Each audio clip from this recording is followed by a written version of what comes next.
सभागार में उपस्थित आदरणीय मुख्य अतिथि एवं विशिष्ट अतिथिगण, निदेशक महोदय, उप निदेशक महोदय, डीन्स, रजिस्ट्रार महोदया, सभी फैकल्टी, स्टाफ, छात्र, अभिभावक एवं मेरे प्यारे साथियों, आप सभी को भारत रत्न डॉक्टर भीमराव अंबेडकर की 131वीं जयंती की बहुत बहुत शुभकामनाएं। यूं ही नाम बना नहीं करते, यूं ही नाम बना नहीं करते बिना बलिदान के। आओ मिलकर नमन करें उन्हें जो रचयिता है संविधान के, जो रचयिता है संविधान के।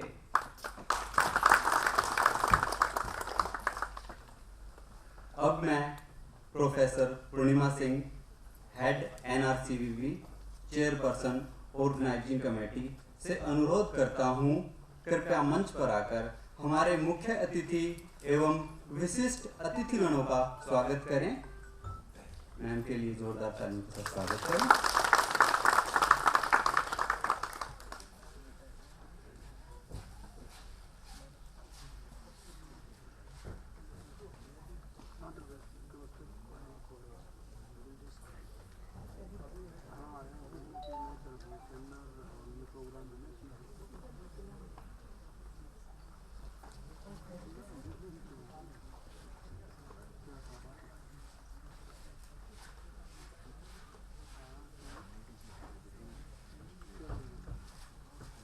मैं मुख्य अतिथि एवं विशिष्ट अतिथिगणों से अनुरोध करूंगा कि कृपया मंच पर आएं। कृपया मंच पर आएं।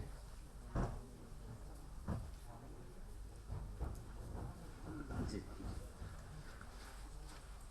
Chief guest doctor Swaraj Vidwan ma'am, Shri Sanjeev Dangi vice president DICCI, Shri Manoj Kumar president north India DICCI, Shri Thomas Mathew IAS government of India, Shri Nanak Chand Chauhan advocate and ex joint registrar IIT Delhi, Shri Bir Singh founder chairman Bharatiya Samaj Nirman Sangh Delhi, Shri Ramesh Kumar advocate supreme court of India and legal adviser IIT Delhi, SC/ST employee welfare association and federation of IIT SC/ST employees welfare association, Shri Jogendra Singh एवं निदेशक महोदय।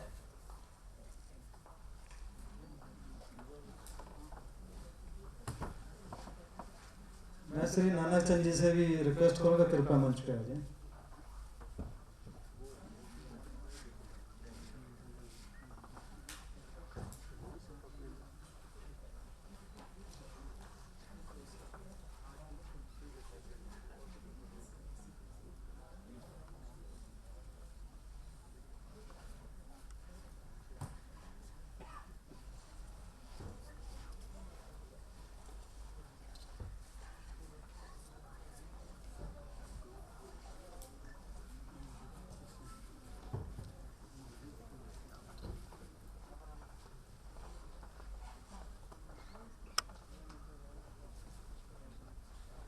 अब मैं माननीय मुख्य अतिथि महोदया, विशिष्ट अतिथिगण एवं निदेशक महोदय जी से अनुरोध करूंगा कि कृपया बाबा साहब डॉक्टर भीमराव अंबेडकर के सम्मान में दीप प्रज्वलित करें एवं पुष्पांजलि अर्पित करें।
आप सभी से भी मेरा निवेदन है, कृपया बाबा साहब को पुष्पांजलि अर्पित करें।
मैं आदरणीय निदेशक महोदय जी से अनुरोध करूंगा कि हमारे आज के कार्यक्रम की मुख्य अतिथि डॉक्टर स्वराज विद्वान मैम का फूलों का गुलदस्ता एवं मोमेंटो देकर उनका स्वागत करें।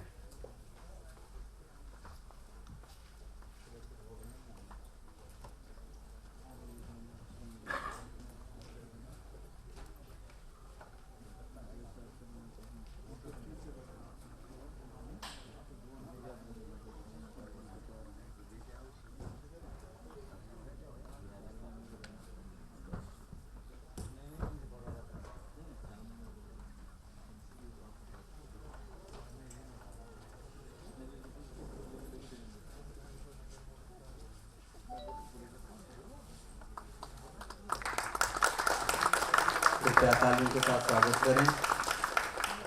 मैं रजिस्ट्रार महोदय जी से अनुरोध करूंगा कि हमारे विशिष्ट अतिथि मैं Shri Ranveer Singh ji, president IIT Delhi SC/ST association से आग्रह करूंगा कि हमारे विशिष्ट अतिथि श्री मनोज कुमार जी का अभिनंदन करें।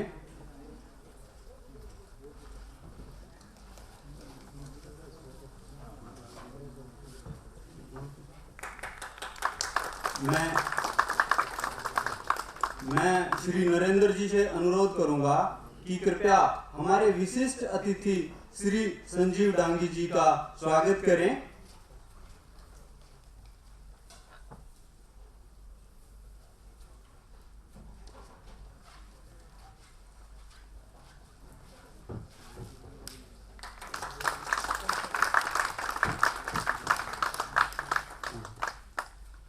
मैं Shri Rajiv Dahiya, general secretary employee IIT union से निवेदन करूंगा कि हमारे जाने माने विशिष्ट साथी श्री रमेश कुमार जी का स्वागत करें।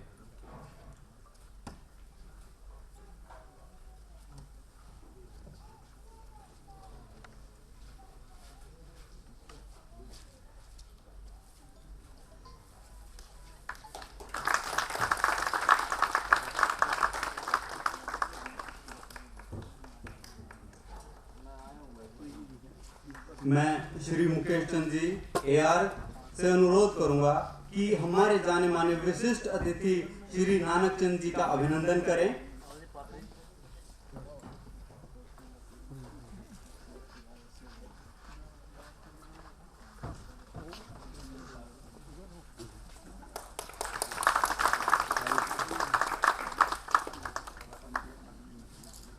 मैं प्रोफेसर पूर्णिमा सिंह मैम से निवेदन करता हूं कि श्री थॉमस मैथ्यू जी का स्वागत करें।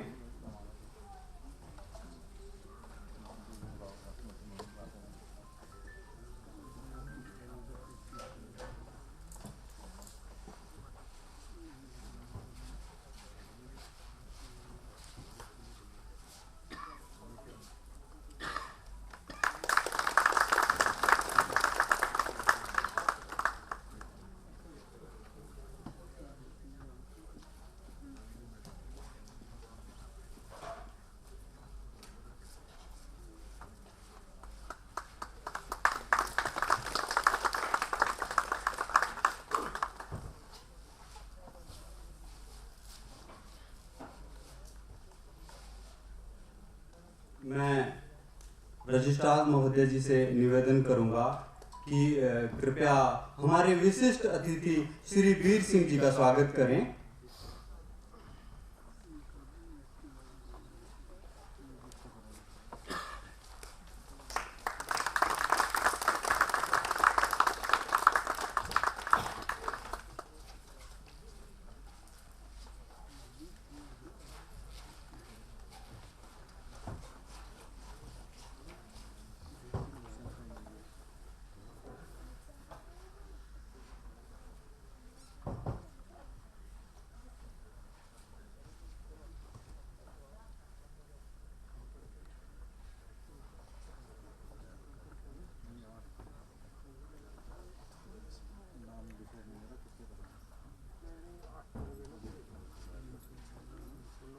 मैं प्रोफेसर A.K. गांगुली सर से अनुरोध करूंगा कि कृपया श्री जोगेंद्र सिंह जी का स्वागत करें।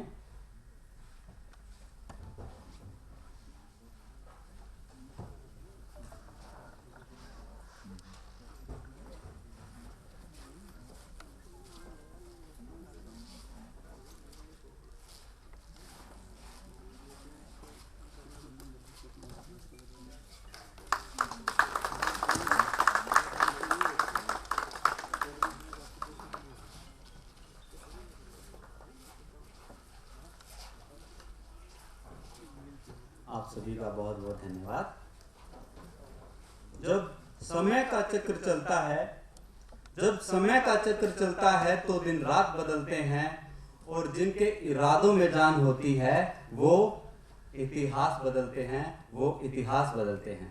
साथियों, ऐसे ही इतिहास बदलने की क्षमता रखते थे डॉक्टर भीमराव अंबेडकर। अब सबसे पहले मैं हमारे निदेशक महोदय प्रोफेसर रंगन बनर्जी सर से गुजारिश करूंगा कि बाबा साहब की जयंती के इस खास कार्यक्रम को संबोधित करने के लिए कृपया मंच पर आएं।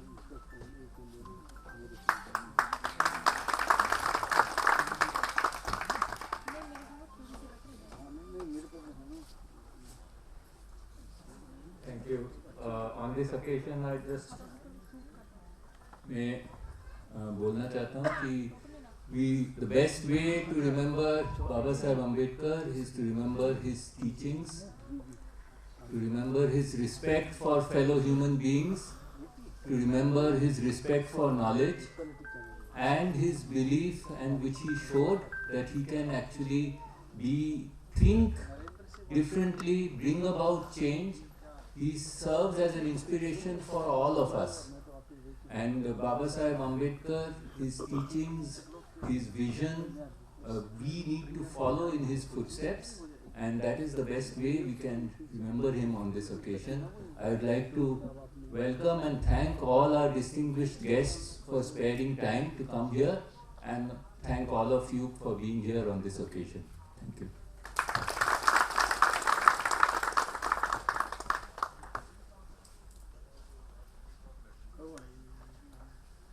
आपका बहुत बहुत धन्यवाद सर।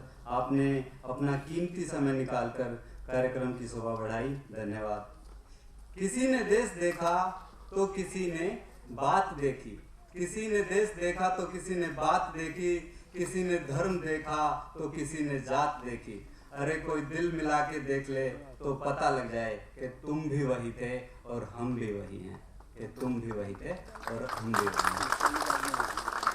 अब मैं हमारे विशिष्ट अतिथि Shri Thomas Mathew IAS government of India से अनुरोध करता हूं कि सभा को संबोधित करें। एक बार जोरदार तालियों के साथ स्वागत करें श्री थॉमस मैथ्यू।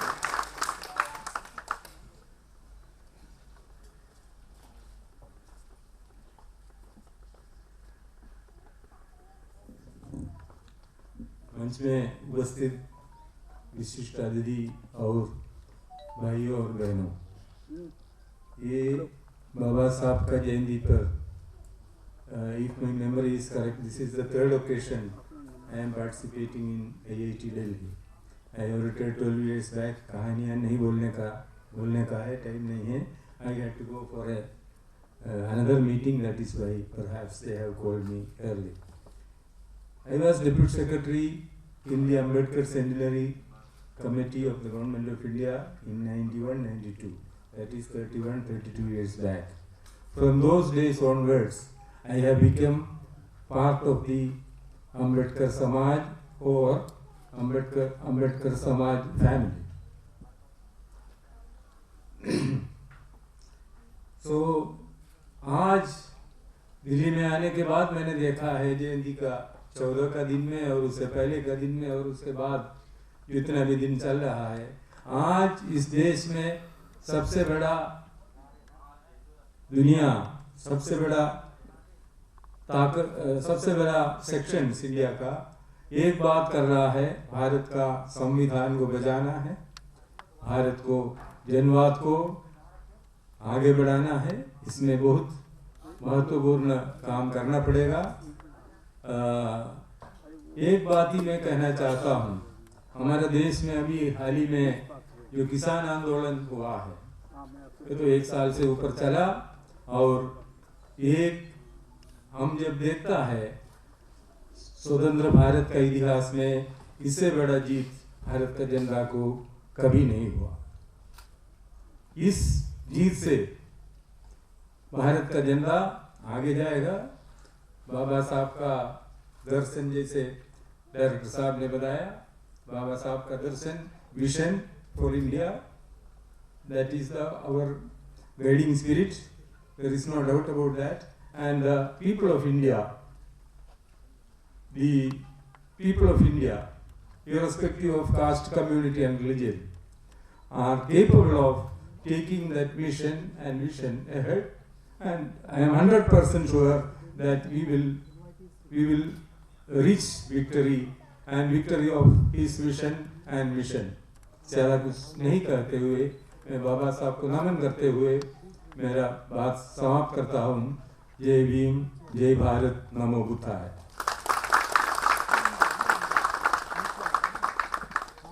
बहुत बहुत धन्यवाद सर। अब मैं हमारे विशिष्ट अतिथि श्री संजीव डांगी, जो वाइस प्रेसिडेंट हैं डिकी के, उनसे आग्रह करता हूं कि सभा को संबोधित करें।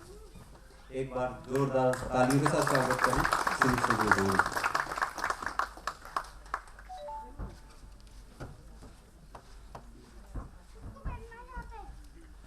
Respected Chief Guest, Vidwan Madam, Honorable Director of the Institute and other dignitaries on the dais,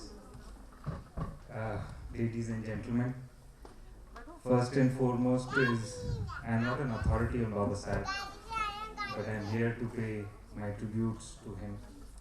Secondly, I am not a good speaker, so you'll have to bear with me.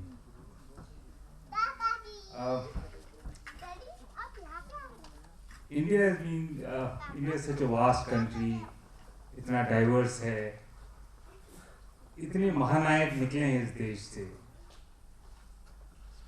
Even starting from the freedom struggle, from Gandhi ji to Nehru ji, Tilak, Sardar Patel, and their contribution is not something which can be quantified. Of course, Baba Saheb was one of them, and all of us call him the architect of modern India. So, I don't know क्या बोला जाए उनके बारे में, इतना उनका जीवन के अंदर जो उन्होंने नॉलेज गेन की और उस नॉलेज के माध्यम से जो समाज था, जो देश था, देश के लोग थे ना, across societies. It is very unfortunate that today, Baba Sahib is being restricted to a community. But such was the man's greatness that, it will be injustice to him and to his ideas to forget restricting him to a community. We should not even restrict him to the nation. He was a people for the entire humanity. So I'm not going to what all, the original name and the struggles he made. So some of his contributions, what some of us know, some of us don't know. He was a champion of human rights, we all know that. So he led many social movements, then he led many his economic thought led to a lot of movements. His administrative powers and his whatever he did is in administration, being in the government before independence and after independence.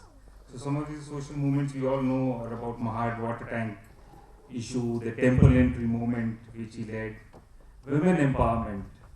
He said, that I see the progress of a society by seeing what is the position of the women in that society. So whatever today we take it as granted, be it equality in work, be it the maternity laws, were all started by him. So there are many things today we take as granted which were actually started by him. Land cultivation for all, education for all. So these are some of the social issues and political issues. He started the Indian Labour Party, he started the Scheduled Caste Federation, formed the Republican Party, trade unions, he started. All freedom fighters demanded political independence, but Dr. Ambedkar demanded political, social and economic independence simultaneously to all citizens. So that was a very basic difference between him and the others. Of course, he attended we all know about what he did with the roundtable conferences and all. So he was a key member of the government, even when the Government of India Act came, he played a big role in the Government of India Act, 1935. You all know there was a government in India. There used to be a Prime Minister, there used to be a Council of Viceroy. It was more of a puppet government, but still they had little say whatever they could do.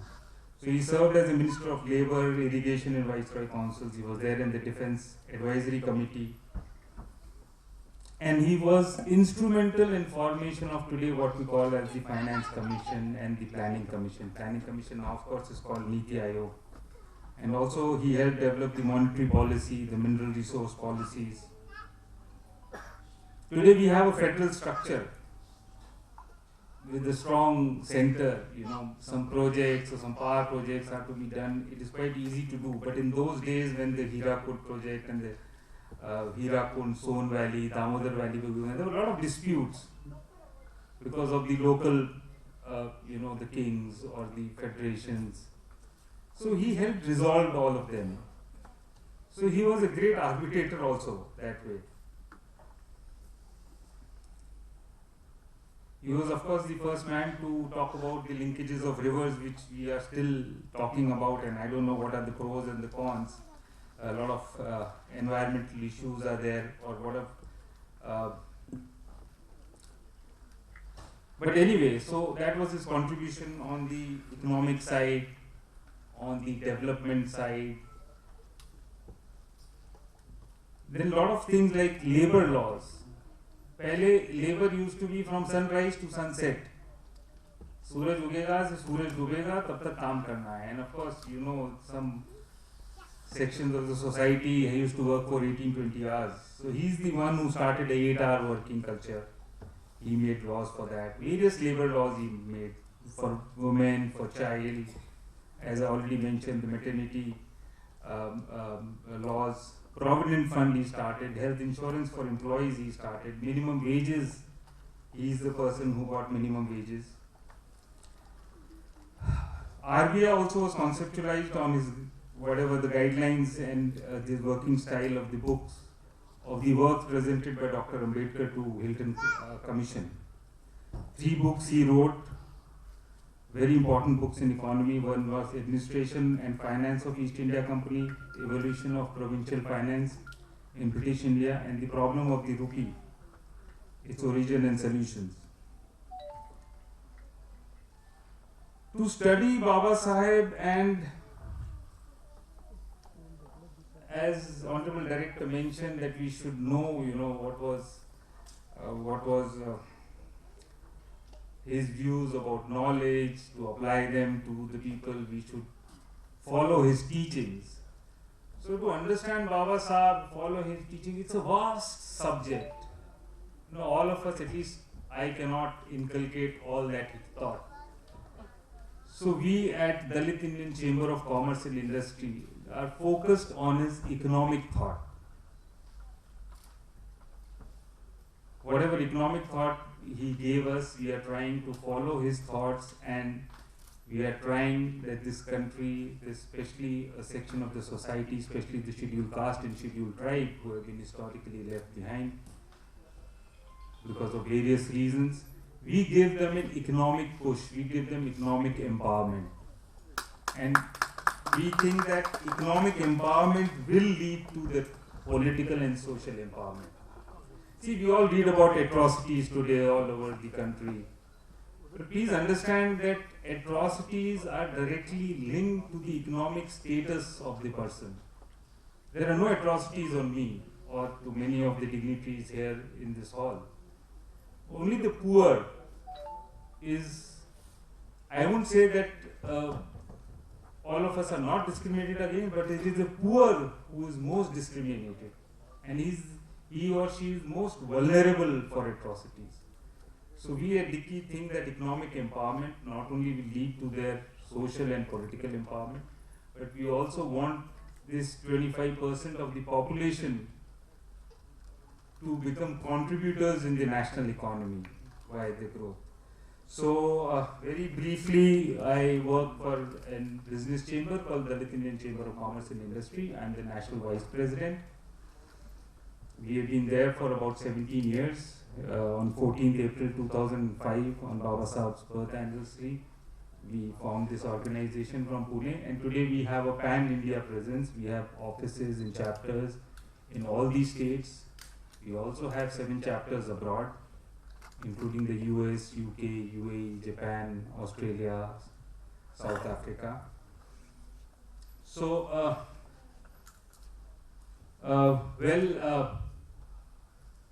as I said, I am not a good speaker. So, and taking a cue, and I fully agree with the Honorable Director that we should all try and follow his teachings and follow what he worked for, and for the welfare of all sections of the society and this humanity. And I thank the organizing committee to call me here for this important occasion, and thank you all for listening to me.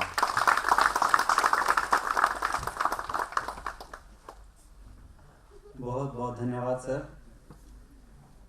साथियों, किसी ने क्या खूब कहा है कि खुशियों के फूल उन्हीं के दिलों में खिलते हैं, कि खुशियों के फूल उन्हीं के दिलों में खिलते हैं जो आदमी को आदमी की तरह मिलते हैं, जो आदमी को आदमी की तरह मिलते हैं। साथियों, हमारे बीच एक ऐसी ही शख्सियत हैं श्री आनंद कुमार गौतम जी, जो बहुत ही सुरीला गीत गाते हैं। तो मैं आपकी जोरदार तालियों के बीच मंच पर आमंत्रित करना चाहूँगा श्री आनंद कुमार गौतम जी को।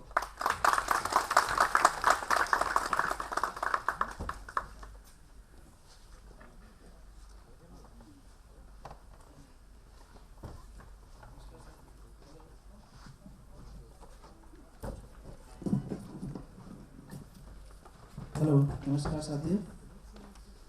सर्वप्रथम बाबा के चरणों में नमन। कार्यक्रम के मुख्य अतिथि डॉक्टर श्रीमती स्वराज विद्वान जी, निदेशक महोदय प्रोफेसर रंजन बनर्जी जी और मंच पर उपस्थित सभी अतिथिगण एवं साथियों, पेश है बाबा के संविधान को समर्पित मेरे द्वारा रचित ये गीत। आशा है आपको पसंद आएगा। बाबा संविधान तेरा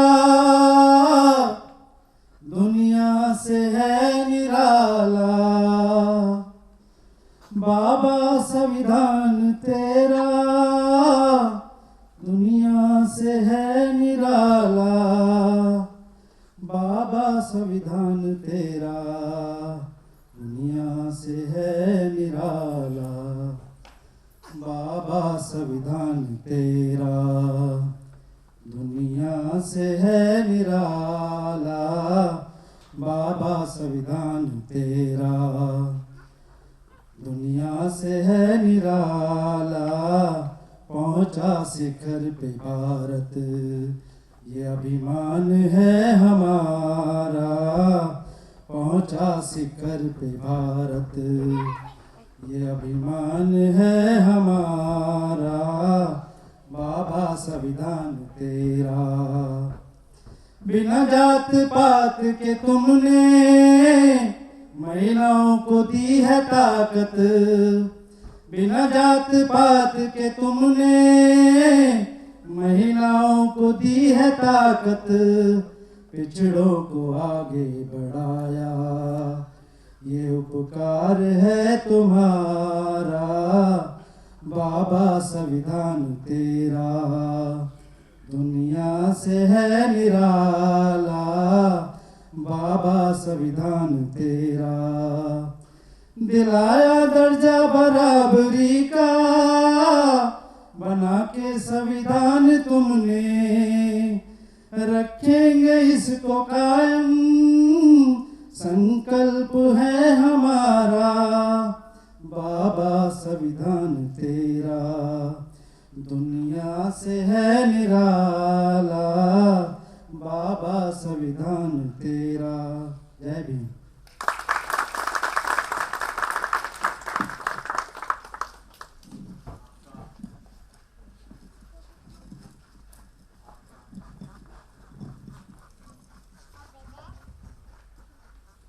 आपका बहुत बहुत धन्यवाद सर, आपने बहुत बेहतरीन प्रस्तुति दी, धन्यवाद। अब मैं हमारे अगले विशिष्ट अतिथि श्री मनोज कुमार जी, जो प्रेसिडेंट हैं नॉर्थ इंडिया डिक्की के, उनसे अनुरोध करूंगा कि सभा को संबोधित करें। एक बार जोरदार तालियों से स्वागत करते हैं।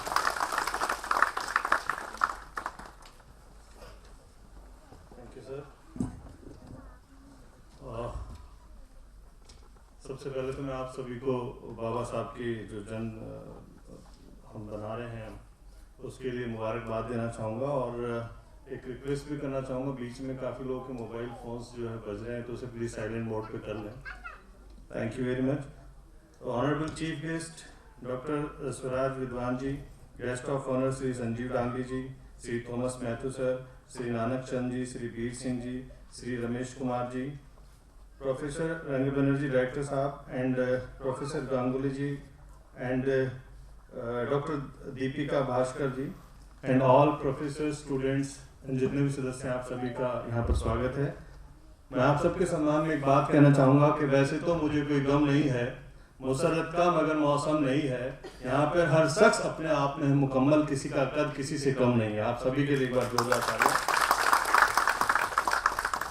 जैसा कि अभी हमारे सीनियर सर संजीव डांगी जी ने आपको बताया डिक्की के बारे में, Dalit Indian chamber of commerce and industry, तो मेरा सौभाग्य है कि मुझे पिछले 5 साल पहले मौका मिला जुड़ने का, और ये दलित एंटरप्रेन्योर्स का एक बहुत बड़ा ऑर्गेनाइजेशन है।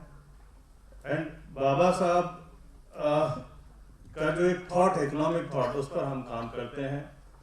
बचपन से एक ही चीज़ जो फीडिंग की जाती थी हम लोगों को कि हम नौकरी करें, जॉब करें। डिक्की का एक कथन है कि जॉब सीकर नहीं, जॉब गिवर बनना है, और उसी थॉट के ऊपर हम लोग काम कर रहे हैं। 2005 में हमारे आदरणीय माननीय डॉक्टर मिलिंद कामरे, पद्मश्री मिलिंद कामरे सर ने इसकी सोच को लिया, और उसके बाद एक कारवां चलता चला गया। मैं आपको बताना चाहूँगा कि अभी हाल ही में IIT दिल्ली, जिसमें 70 साल में पहली बार ऐसा हुआ है कि यूथ एंटरप्रेन्योर्स, अगर मैं बात करूं, 2 स्कीम्स हैं गवर्नमेंट ऑफ इंडिया की, आसीम, जिसमें ये अंबेडकर सोशल इनोवेशन मिशन और अंबेडकर यंग एंटरप्रेन्योर्स लीग, इसमें अभी क्योंकि आइडियाज़ गवर्नमेंट के पास शायद नहीं है, तो उन्होंने एक 70 साल में हम लोगों ने इंटरवेंशन किया और जब उसमें ये पता लगा कि उन्होंने एक स्कीम निकाला कि भाई जो भी एंटरप्रेन्योर्स हैं दलित कम्युनिटी के, तो उन लोगों को एक कंपटीशन दिया जाए, नए आइडियाज लेके आए। जिसमें करीब 8 IIT और 2 IIM ने पार्टिसिपेट किया, दिल्ली से भी। यहाँ से जो जिन लोगों को यहाँ सजेस्ट किया गया था, जो आइडियाज आए थे, उनको भी अवार्ड मिला है। तो ये एक सौभाग्य की बात है, हम सब लोग के मतलब इतने बड़े लेवल पे ये काम हो रहा है। तो डिक्की के बारे में बहुत सारे लोग जानते नहीं हैं और मैं भी नहीं जानता था। बहुत सारे लोग सिर्फ बहुत सारी ऑर्गेनाइजेशन हमने देखी हैं, लेकिन दिल्ली के जो लोग हैं मैं उनको बताना चाहूँगा कि हमने आज से 3 साल पहले जो सीवेज में जो लोग काम करते थे, जो सीवर में डेथ हो जाती थी, आप आए दिन पढ़ते थे कि लोग उसमें घुसे और मर गए, तो ज़्यादा से ज़्यादा क्या होता था कि उनको मुआवजा मिल जाता था 5-10 लाख रुपए की बात खत्म। लेकिन जब आदमी खत्म होता है किसी खानदान का, तो बहुत सारी चीज़ें खत्म हो जाती हैं। उस दर्द को सिर्फ वही व्यक्ति जानता है। दोस्तों, हमारे चेयरमैन साहब ने और हमारे जो प्रेसिडेंट हैं पद्म श्री रवि कुमार नर्रा जी, जिन्होंने आंध्र प्रदेश के अंदर एक प्रोजेक्ट किया और गवर्नमेंट ऑफ तेलंगाना को एक सजेशन दिया, जिसके अंदर करीब 60 गाड़ियां जो मैकेनिज्म मशीनें आई हैं उससे काम किया गया। मैं आपको बताना चाहूँगा कि जब मशीनें आई तो मशीनों में भी क्या हुआ कि ठेकेदारी, क्योंकि ये काम हम लोग करते थे या हमारी कम्युनिटी के लोग करते थे, लेकिन ठेका हमेशा दूसरे लोगों को मिलता था और लोग यही काम करते थे। तो इस प्रथा को खत्म करने के लिए हम लोगों ने क्या किया, एक अच्छा विन विन सिचुएशन पे एक मॉडल बना, जिसमें जो लोग सफाई करते हैं उन्हीं लोगों को स्टैंड अप के अंदर लोन दिलाया गया। और इसके अंदर वो आज की डेट में सब टैक्स पेयर हैं, या जिन लोगों की मौतें हुई थी उन लोगों को भी, दिल्ली में भी अगर आप देखें तो 200 ऐसे लोग हैं, ऐसे कॉन्ट्रैक्टर्स हैं जो बिल्कुल आम साधारण सफाई करने वाले लोग मैक्सिमम उसमें से थे, या जिनके लोग मरे थे, उन लोगों को एक ऐसी स्कीम बनी। दिल्ली गवर्नमेंट और सेंट्रल गवर्नमेंट का कभी कोई बनता नहीं है, लेकिन ये पहली बार ऐसा प्रोजेक्ट हुआ कि स्टैंड अप की स्कीम्स थी और दिल्ली गवर्नमेंट ने अपॉर्चुनिटी हमें दी दिल्ली जल बोर्ड की तरफ से। तो हमने एक टेंडर किया गया। इवन मैं आपको बताना चाहूँगा कि जब हम ये बात करते थे, हम नुक्कड़ सवाल करते थे कि ऐसा कुछ होने वाला है कि आप एक कॉन्ट्रैक्टर बनेंगे, आपको 7 साल का कॉन्ट्रैक्ट मिलेगा और आपको गवर्नमेंट ऑफ दिल्ली की तरफ से पैसा मिलेगा, तो लोग यकीन नहीं करते थे। हमको समझाने के लिए बहुत टाइम लगा, लेकिन जब वो प्रोजेक्ट हुआ, मैं आपको बताना चाहूँगा, लास्ट टाइम लॉकडाउन के अंदर सारा हिंदुस्तान बंद था, सारी दिल्ली बंद थी, लेकिन वो 200 गाड़ियां हमारी चल रही थी और जितना भी सैनिटाइजेशन का काम था वो पूरा का पूरा दिल्ली में किया गया। इसके अलावा अभी मैं आपको बताना चाहता हूँ, वो जितने लोग थे उनको 25% सब्सिडी मिली है। 10 लाख रुपए अप्रोक्सीमेटली, 40 लाख की गाड़ी थी, 5 लाख उन्होंने मार्जिन मनी दिया, 40 लाख का लोन विदाउट कोलेट्रल।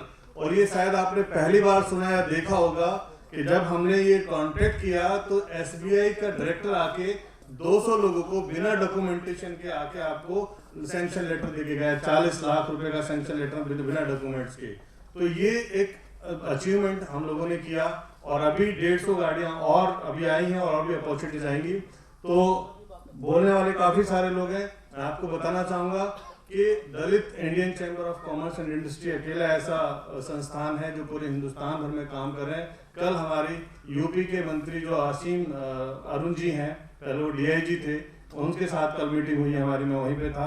तो गाइडलाइंस यहाँ पर इश्यू हो रही हैं। इसके साथ साथ पंजाब के जो अभी डॉक्टर बलजीत कौर मिनिस्टर बनी सोशल जस्टिस की, उनके साथ हमारी 2-3 दिन पहले मीटिंग हुई थी। तो हम लोग इसमें काम करें और हमारे BFC सेंटर्स हैं अक्रॉस द कंट्री।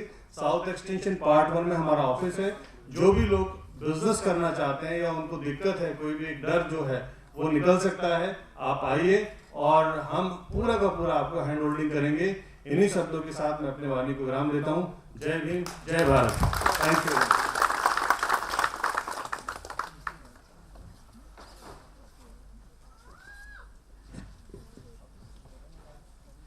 आपका बहुत बहुत धन्यवाद सर। नहीं अंबेडकर जैसे कहीं और से आते हैं, सभी के दिलों में होते हैं, कठिन परिश्रम से बनते हैं।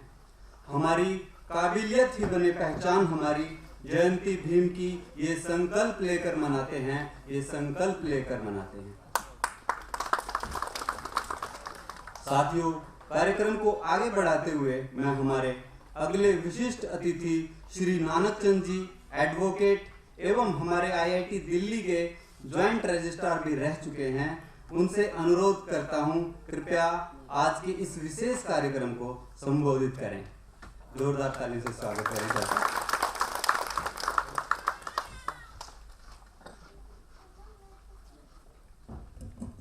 Thank you very much. Since I'm the part of this, I'm part of family of IIT Delhi already, served for a long time here. So I start with Honorable Dr. Ms.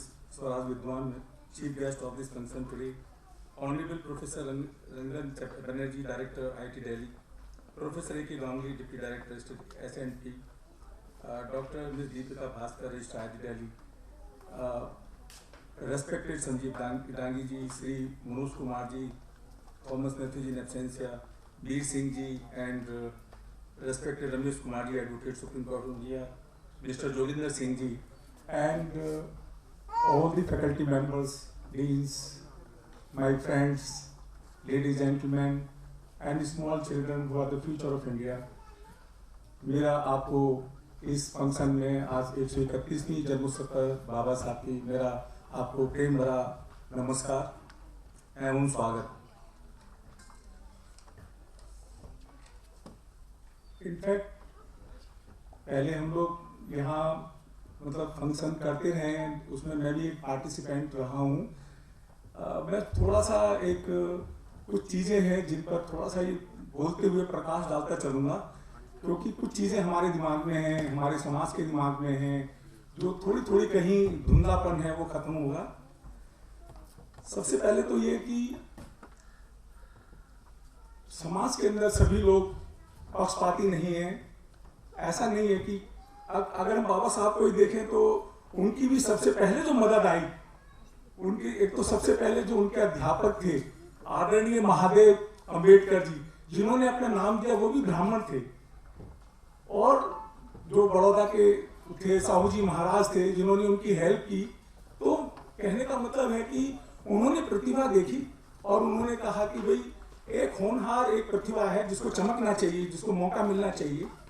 और मैं समझता हूँ कि शायद वहीं से कोई concept बाबा साहब के यहाँ से आई हो कि एक बहुत गरीब आदमी, उनके पिछले उसमें जाना नहीं चाहता, टाइम वेस्ट करना नहीं चाहता, तो उनको लगा कि जो मुझमें प्रतिभाएं हैं या प्रतिभाएं थी जिन्होंने पहचानी, तो उनको चमकाने के लिए आखिर कौन आगे आए।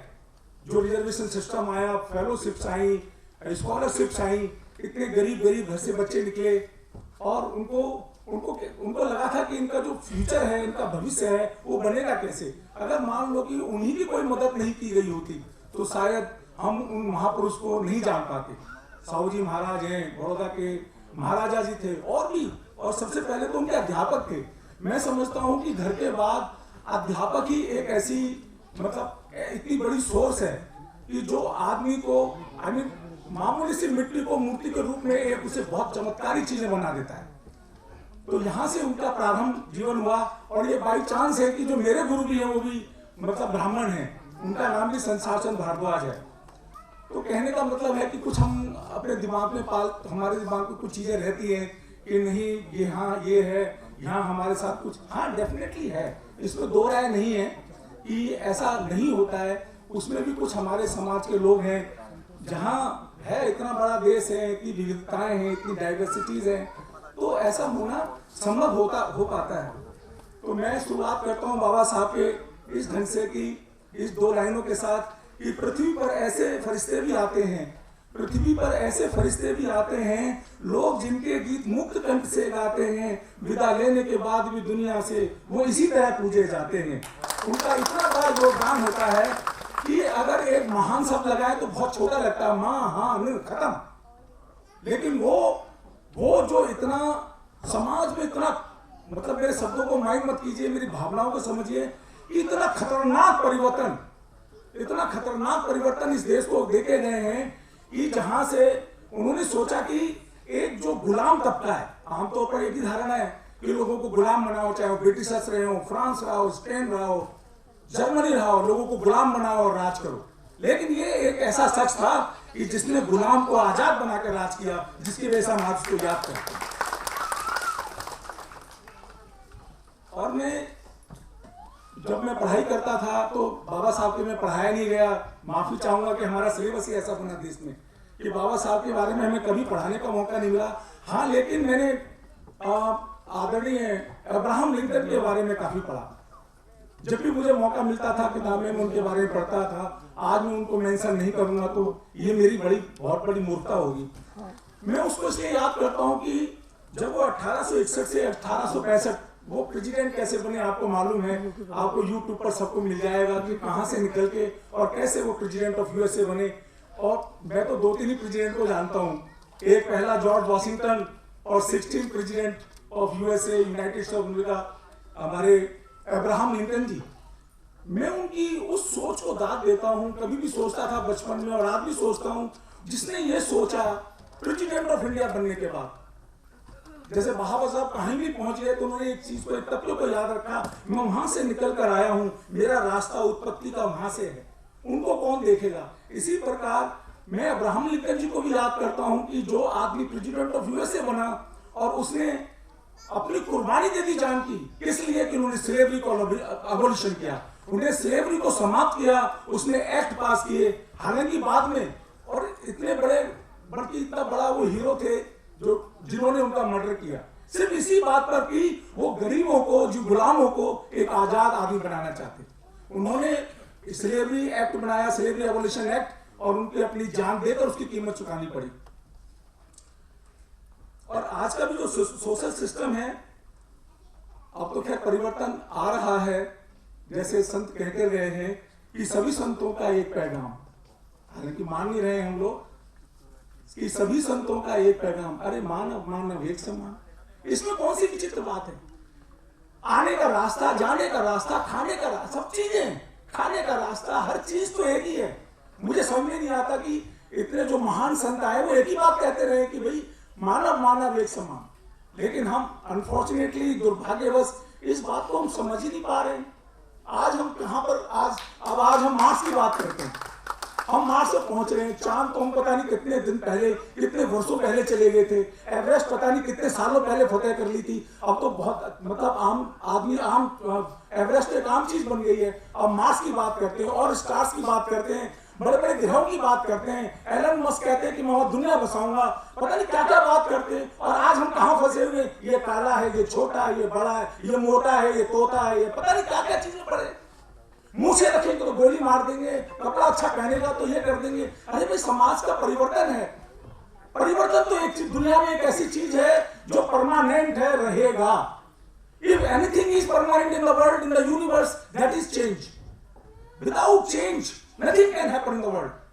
Whole universe will be stagnant. It cannot move at all.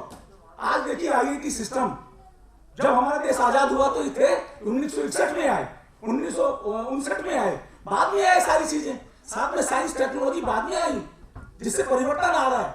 लेकिन हमारे दिमागों को इतना संकुचित हम लोगों ने बना दिया है, हमारे कुछ लोगों ने ऐसा बना दिया है कि उस कॉकस से हम बाहर निकल के नहीं आ रहे। ये पता नहीं कौन सा ऐसा आदमी आएगा, किस पता नहीं कैसे ऐसे अवतार की यहाँ पर हिंदुस्तान में इंतजार है कि वो आएगा और वो सारा कुछ चेंज कर देगा। सॉरी टू से, ये तो हमें चेंज करना है। दुनिया में कौन आएगा? ब्रिटिशर्स आए, हमें काफी हद तक मॉडर्न बना के चले गए, वो नेगेटिव और पॉजिटिव पॉइंट हैं उसके।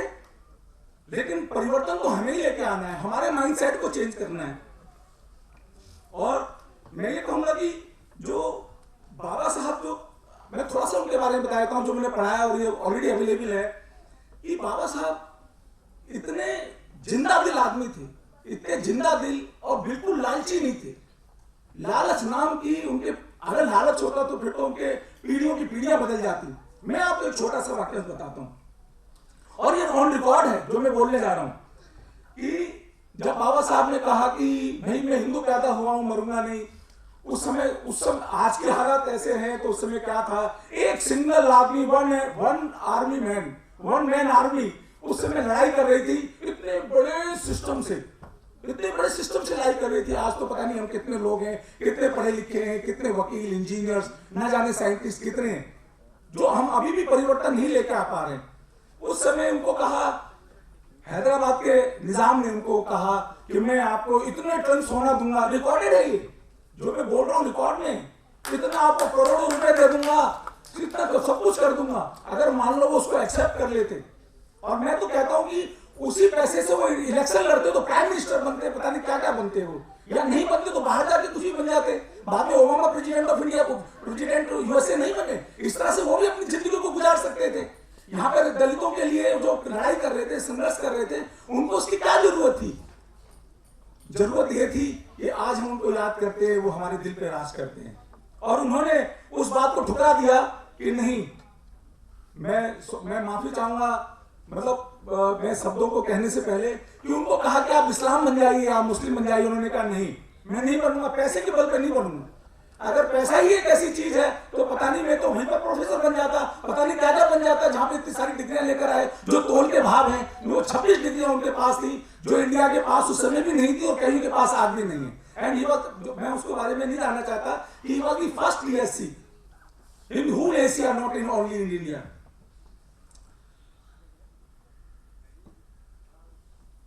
और दूसरा वाक्यांश था कि यूरोपियन कंट्रीज ने, जो क्रिश्चियन कंट्रीज है, उन्होंने भी उनको लो प्रलोभ दिया, लेकिन वो उस लालच में नहीं आए। उन्होंने कहा कि मैं पैदा भारतीय हुआ हूं और मरूंगा भी भारतीय। ये कितनी बड़ी बात थी उस समय। मैं जिंदा भारतीय हुआ हूं, मरूंगा भी भारतीय। इस मतलब पैसे के लिए उनके लिए कोई अहमियत नहीं थी। तो लोग कहते हैं कि जमीन पर खुदा नहीं मिलता, लोग कहते हैं जमीन पर खुदा नहीं मिलता, शायद उन्हें अम्बेडकर जैसा इंसान नहीं मिलता।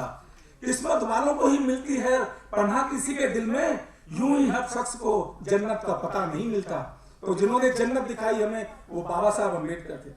हालांकि डांगी साहब बहुत कुछ बता चुके हैं कि planning commission, finance commission, reserve bank of India, और सबसे बड़ी बात है कि उन्होंने छोटे तबके के लिए, मजदूर सिर्फ दलित ही नहीं होते, और भी सब है, सारे के सारे होते, जिन्होंने लोग कहते हैं कि ये दलित के नेता थे, संविधान बनाया, दलित के लिए बनाया।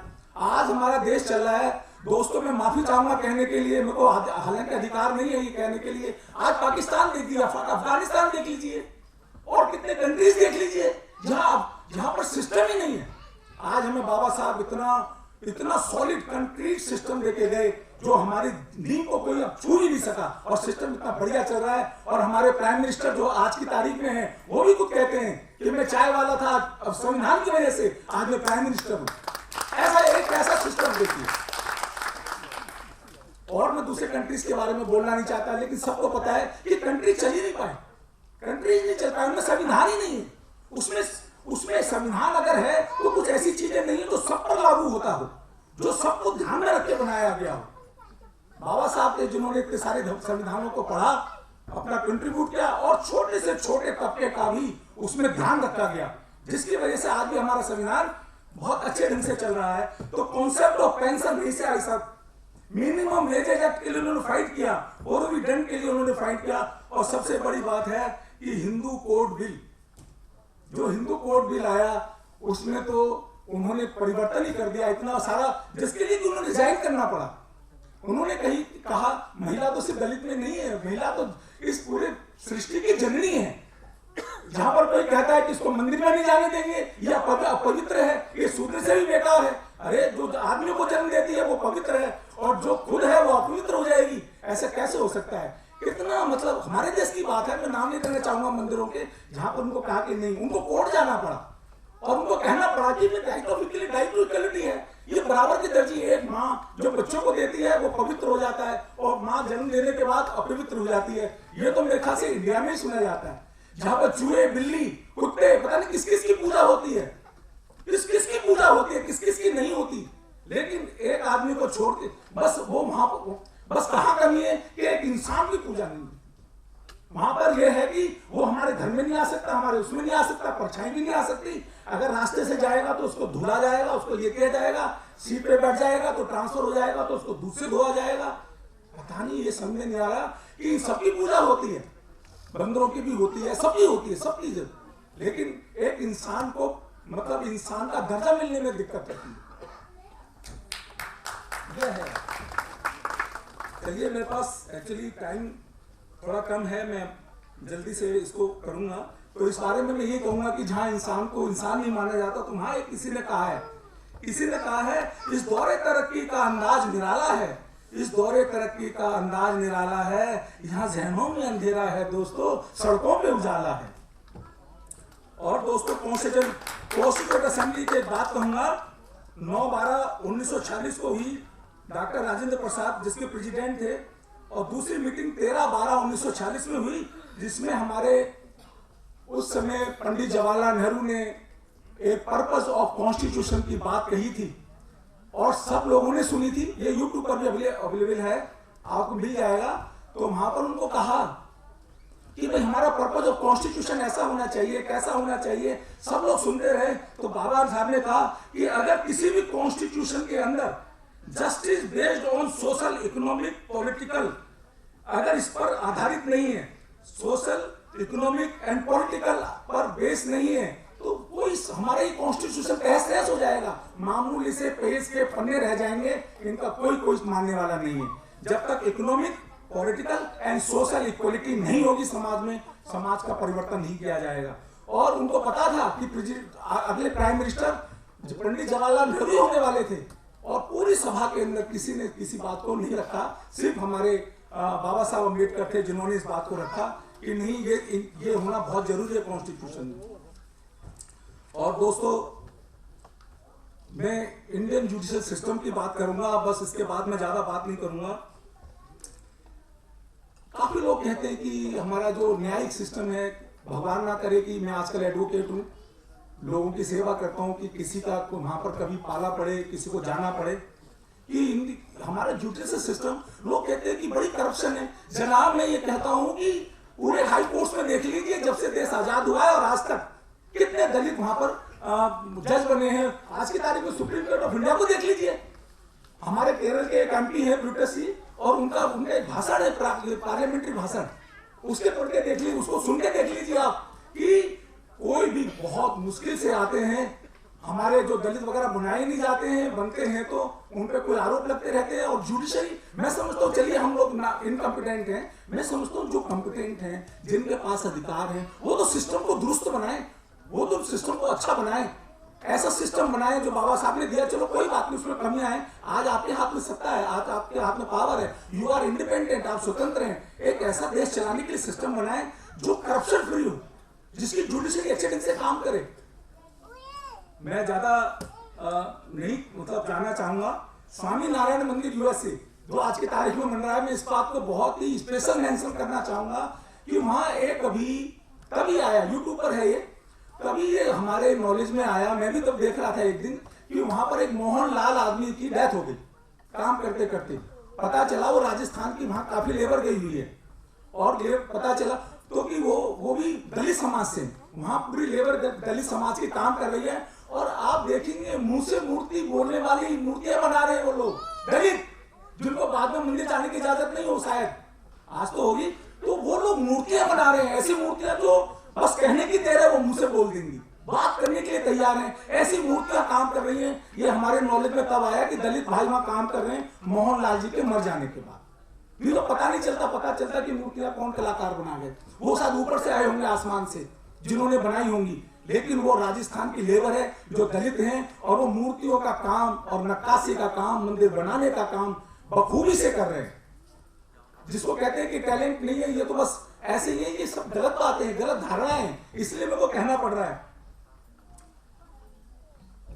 और दूसरा ये कि हमारे जितने बहुत बड़े बड़े स्पोर्ट्समैन हैं, टाइम बहुत कम है, पर्ची मेरे पास आ चुकी है, लेकिन बस यही कहूंगा कि माना की काली रात नन्हे से दिए पे भारी पड़ी, माना की काली रात नन्हे से दिए पे भारी पड़ी, मगर नन्हे दिए की भी उजाले के लिए लड़ाई जारी रही, जारी रही, जारी रहेगी। मेरी मंशा किसी को भावनाओं को ठेस पहुंचाना नहीं था दोस्तों, मैं काफी सारी चीजें नहीं बोल रहा हूँ। हालांकि एक बस छोटा सा रिजर्वेशन पॉइंट पर मैं आपको बता दूं, एक मध्य प्रदेश के अंदर शेड्यूल ट्राइब कैंडिडेट था, एक लड़की थी, 1986 में उसको दाखिला मिला, मेरा कहीं एडमिशन, मेरा भी कहीं सिलेक्शन बोर्ड में मेरा इंटरव्यू था, तो वहां मुझसे पूछा कि एक 43-44% की लड़की जब MBBS बनेगी तो ये क्या डॉक्टर बनेगी। मेरा एक ही जवाब था कि जनाब, मैंने इनको कहा बोर्ड को कि सर ये हैंडीकैप सिस्टम होता है ना सर, हैंडीकैप, अगर किसी घर के अंदर एक बच्चा हैंडीकैप पैदा हो जाए, 2 बच्चों में से मान लीजिए टांग खराब है, आंख खराब है, कुछ भी खराब है, तो उसके लिए इलाज कराना पड़ता है, उसके लिए अलग से जूते बनवाने पड़ते हैं, सारा कुछ कराने के बाद एक्स्ट्रा चलता है, स्कूल के जाने के लिए उसको पकड़ के लेके जाना पड़ता है, उसको हेल्प देनी पड़ती है। मैंने कोई अंधा आदमी हो तो उसके लिए अलग से चश्मा बनवाने पड़ते हैं, उसके लिए डंडी लानी पड़ती है, उसको अलग से मतलब एडिशनल चाहिए होता है, उसको कुछ चीज चाहिए होती है कि कोई उसको सपोर्ट करे। उसके बाद पैसे की बात नहीं है, उस इतना खर्चा होने के बाद भी जब हम तेजी से चलते हैं तो फिर बेचारा जिसके जो लंगड़ा है, जिसकी टांग खराब है, जिसके स्पेशल जूता है, वो फिर भी उस रफ्तार से नहीं चल सकता। तो एक मध्य प्रदेश की लड़की जो शेड्यूल ट्राइब थी, जिसके पास दिया नहीं, झुग्गी झोंपड़ी में पढ़ने वाली लड़की, जिसको कोई कोचिंग नहीं, कोई स्कूल, मैंने राजस्थान का भी न्यूज आई थी कि एक डिस्ट्रिक्ट के अंदर एक साइंस का स्कूल है, इवन टुडे। उस समय क्या हालत रही होगी, कहाँ दूर दूर पढ़ने जाते हैं बच्चे, और साइंस को मतलब साइंस की क्वालिफिकेशन लेकर 12th करने के बाद जब वो MBBS में दाखिले आई तो मैंने कहा सर इसके 42% नहीं है, इसको सीधा डबल कर दीजिए, इसके 84% मार्क्स है, क्योंकि आप इसको 42 से क्यों देख रहे हैं सर, इसकी हैंडीकैप ऐसी, socially handicap, without any guidance she qualified the examination not only of science stream but also of MBBS entrance examination। मैंने कहा ये बहुत बड़ी बात है, और ये she will be the best ever doctor in the society। तो मैंने कहा कि सर ऐसा नहीं है कि डॉक्टर नहीं बनेगी, इंजेक्शन लगाते ही मार देगी, ये गलत धारणा है, ऐसी मत फैलाइए। मैंने कहा जहां तक मेरा सवाल है तो रिजर्वेशन तो तब तक रहना चाहिए तब तक हमारे दिमाग से ये नहीं निकल जाता कि यार ये भी इंसान है, हम सब इंसान हैं, हम सबको आगे बढ़ना है। एक इंक्लूसिव, यूएसए के अंदर इंक्लूसिव डेवलपमेंट है, जहां पर 1865 के अंदर हमारी ये गुलामी खत्म हो गई थी, उसके बाद इंक्लूसिव डेवलपमेंट चल रहा है, उनको सहायता दी जाती है। आज भी इवन टुडे इतने साल के बाद भी, तो हमारे तो 70 साल हुए हैं, अगर इसे खत्म करना है, इवन कल ही खत्म हो जाएगा, आप जाति प्रथा खत्म कर दीजिए, सब मानव को एक ही स्टेप पे ले आइए, सबको बराबर का अधिकार दे दीजिए, मेरे ख्याल से तो ये सब चीजें खत्म हो जाएंगी, रिजर्वेशन की जरूरत ही नहीं पड़ेगी। जब कहते हैं, जब थप्पड़ मारते हैं अच्छा खाना देते हैं तो खाने में मजा नहीं आता है। रिजर्वेशन कहते हैं कि हमारे को इतने थप्पड़ लगते हैं जब हम खाना खाते हैं तो लगता है कि खाना उल्टी हो गया, उसका डाइजेशन हो ही नहीं सकता हमारा। इतने अच्छा खाने के बाद भी दिमाग भी संतुष्ट नहीं, हम भी संतुष्ट नहीं, पेट भी संतुष्ट नहीं, समाज भी संतुष्ट नहीं। ये ऐसी सोसाइटी बन जाती है जहां पर हम एक दूसरे के अंदर एक लड़ाई की भावना के अलावा कुछ नहीं देख सकते। और इन्हीं शब्दों के बाद मैं अपने वाणी को विराम देता हूं और आप लोगों का बहुत बहुत धन्यवाद देता हूं कि मुझे झेला आपने। सॉरी मैं कुछ ज्यादा बोल गया, क्योंकि मैं काफी हद तक इसका एक विक्टिम रहा हूं, कहीं ना कहीं मेरी उंगली दब गई, नस दब गई और वो सारी चीज निकल गई आपके सामने। बस एक लाइन जो बाबा साहब के बारे में बोलना चाहता हूँ, प्रजातंत्र की पहचान है बाबा अम्बेडकर, मासूमों की मुस्कान है बाबा अम्बेडकर, प्रगति का प्रावधान है बाबा अम्बेडकर, हमारे लिए तो भगवान है बाबा अम्बेडकर।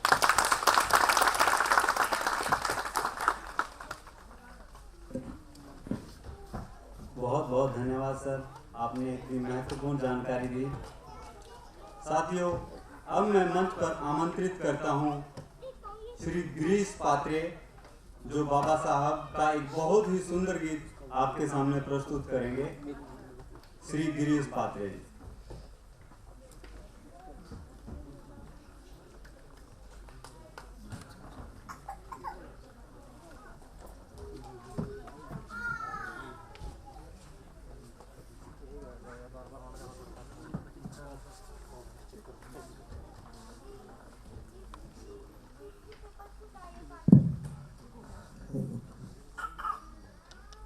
मुख्य अतिथि समेत मंच को नमन करते हुए, सबके नाम नहीं लूँगा, समय की सीमा है, नमन बंधन पुष्पांजलि अर्पण उस महान व्यक्तित्व को जिसे विश्व ज्ञान का प्रतीक माना जाता है।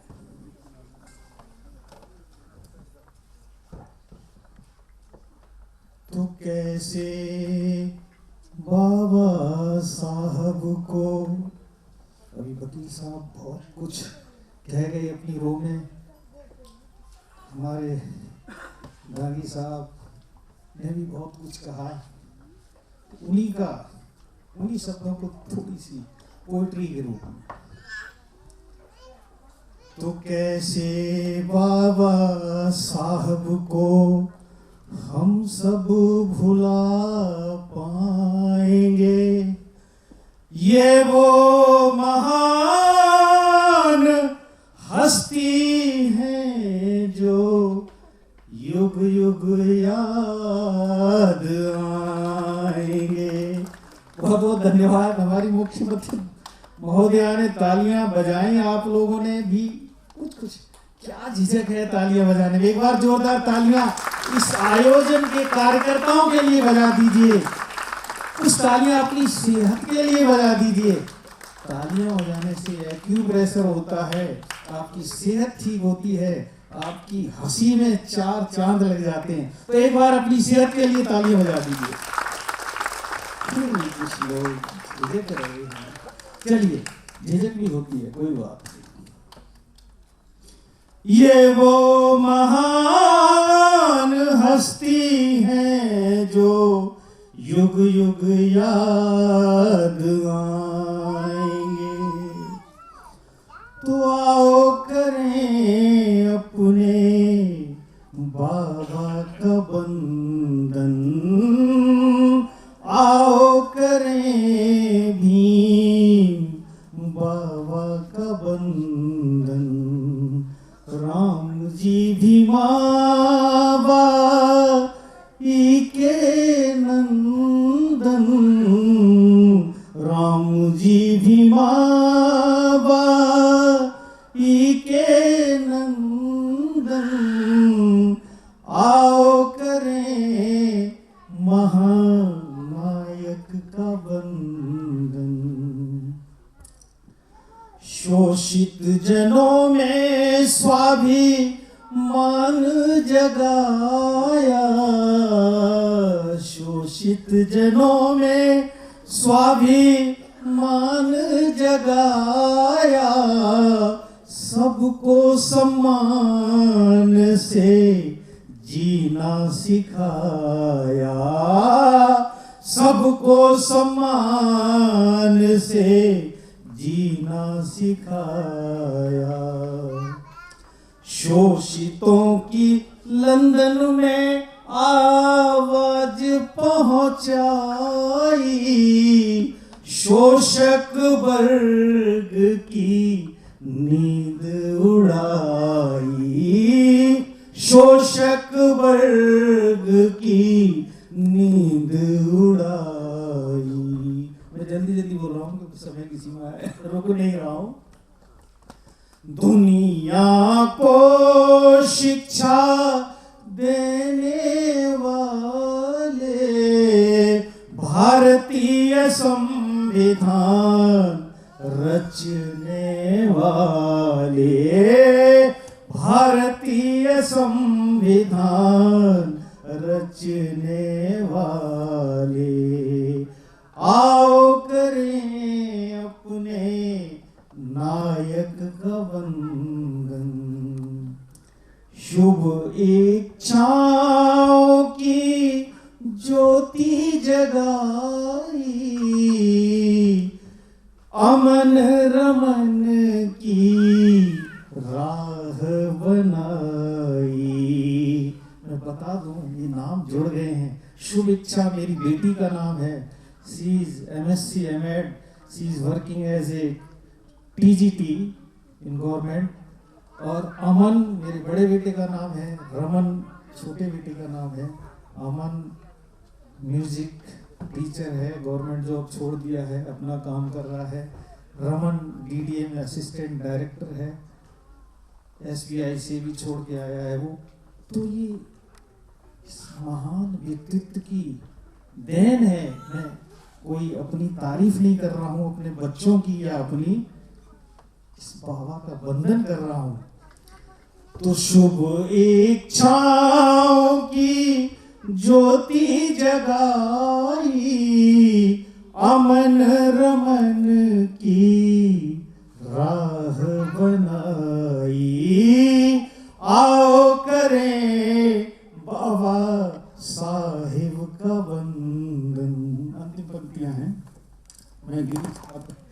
कभी कभी लिखता हूँ। मैं कोई अच्छा राइटर या वो नहीं, जैसे डागी साहब कह रहे थे अच्छा स्पीकर नहीं हूँ, पर बहुत अच्छे स्पीकर हैं सर आप रीढ़ हैं हमारे उस समाज की। डागी साहब, मनोज जी और सभी जो कि फाइनेंशियल रूप में जो सहायता करते हैं, वो वाकई फाइनेंस की बहुत जरूरत होती है, वही बड़े होते हैं जी। एडवोकेट साहब ने अपनी मोहर लगा दी मेरी बात में। तो लास्ट पंक्तियां में पाथरे पथ में प्रण प्रार्थना गाए, पाथरे पथ में प्रण प्रार्थना गाए, बाबा साहब सबके मन में समाए, बाबा साहब सबके मन में समाए। कोई चाहे ना चाहे, चाहे योगी हो मोदी हो, नाम बाबा का लेना ही पड़ता है कि वो महान व्यक्तित्व है। वकील साहब बहुत कुछ कह रहे थे, तो ऐसे महान व्यक्तित्व को बार बार नमन है, वंदन है। मैं अपनी वाणी यहीं पे विराम देता हूँ। बहुत बहुत धन्यवाद और बहुत बहुत आयोजन समिति के हमारे नरेंद्र जी, पूरे IIT के इस मैनेजमेंट को बहुत दिल से धन्यवाद देता हूँ। तो इस महान व्यक्तित्व की याद में मुझे भी बुलाया, बहुत बहुत मंच को एक बार फिर नमन, धन्यवाद। और तालियों की आवाज आप लोग बड़े झिझक रहे हैं, तालियां बजाते रहिए।